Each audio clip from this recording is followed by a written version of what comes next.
উত্তরের সীমান্ত ঘেরা জেলা লালমনিরহাটে এখন শীত তার পূর্ণ শক্তি নিয়েই হাজির। ভোর হলেই ঘন কুয়াশায় ঢেকে যাচ্ছে চারপাশ। সূর্যের দেখা মিলছে অনেক দেরিতে।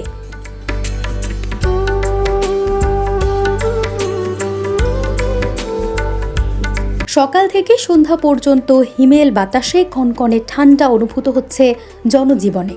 শীতের এই দাপটে বদলে গেছে মানুষের দৈনন্দিন চলাচল ও জীবনযাত্রা।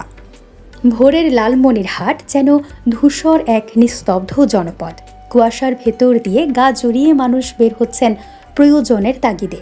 শীতের তীব্রতায় অনেকেই গরম কাপড় ছাড়া বাইরে বের হতে পারছেন না।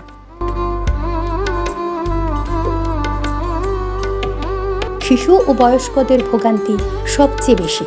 ঠান্ডাজনিত অসুস্থতায় কেউ কেউ নাক মুখ ঢেকে চলাচল করছেন। শীতের দাপটে সবচেয়ে বেশি প্রভাব পড়েছে খেটে খাওয়া মানুষদের উপর। কনকনে ঠান্ডার মধ্যেও কৃষকদের নামতে হচ্ছে মাঠে। শীতল বাতাসে হাত পা অবশ হয়ে এলেও জীবিকার তাগিদে কাজ চালিয়ে যাচ্ছেন তারা। কুয়াশায় ঢাকা ক্ষেত আর স্যাঁতস্যাঁতে মাটি শীতের তীব্রতাকে আরও স্পষ্ট করে তুলছে। মোটামুটি খুব শীত ওপরে আজকে, কয়েকদিন থেকে শীত একটু কম, কালকে একটু হালকা বাতাস, আজকে বেশি, রাত থেকে শীত বেশি। এক মাস থেকে শীতে চলতেছে, তারপরে আজকে বেশি দেখা যাওয়া লাগছে শীত। কদিন তো বেলায় দেখা যায় নাই, এবছর শীত বেশি, গত বছর চেয়ে এবছর শীত বেশি। খাত লাগাছি, আলু লাগাছি, তামাক লাগাছি, দোলাবাদ আবার শর্ট করে আইসে লাগে, কষ্ট করি যে দোলাত সকালে কাজ করছি। আমাদের এলাকায় তো শীত প্রচুর প্রচুর শীত। আগের তুলনায় এখনকার শীতের অবস্থা কিরকম? আগের তুলনায় আজকে তো মোটামুটি এবারে বেশি। দিনের আলো কমে এলেই শীত যেন আরও ধারালো হয়ে ওঠে।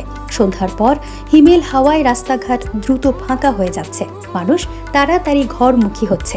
শীত থেকে বাঁচতে কেউ আগুন জ্বালাচ্ছেন, কেউ গরম চা আর পিঠার খোঁজে ভিড় করছেন পথের ধারের দোকানে। শীতের এই সময়টাতে গরম খাবারের প্রতি মানুষের ঝোঁক বেড়েছে। চিতই পিঠা, অনেক ধরনের পিঠা, এবং আয়োজনটাও ভালো, বিশেষ করে নিট অ্যান্ড ক্লিন আছে।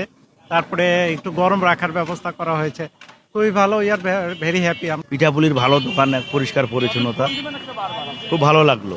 খাইতেও সুস্বাদু। আমি খাইছি চিতুয়া এবং পাটিসাপটা, খুব সুস্বাদু, খাইতেও ভালো লাগলো। স্থানীয়দের ভাষ্য, কয়েকদিনের ব্যবধানে শীতের তীব্রতা হঠাৎ করেই বেড়েছে। কুয়াশা আর ঠান্ডার কারণে সকালবেলা স্বাভাবিক কাজকর্ম ব্যাহত হচ্ছে। তবে এই শীতের মাঝেই গ্রাম বাংলার চেনা আবহ ফিরে এসেছে। কুয়াশা, হিমেল হাওয়া আর আগুন পোহানোর দৃশ্য সব মিলিয়ে লালমনিরহাটে এখন প্রকৃত শীতের বাস্তবতা চোখে পড়ছে প্রতিটি মুহূর্তে। ডেস্ক নিউজ, অগ্রযাত্রা প্রতিদিন। অগ্রযাত্রা প্রতিদিন,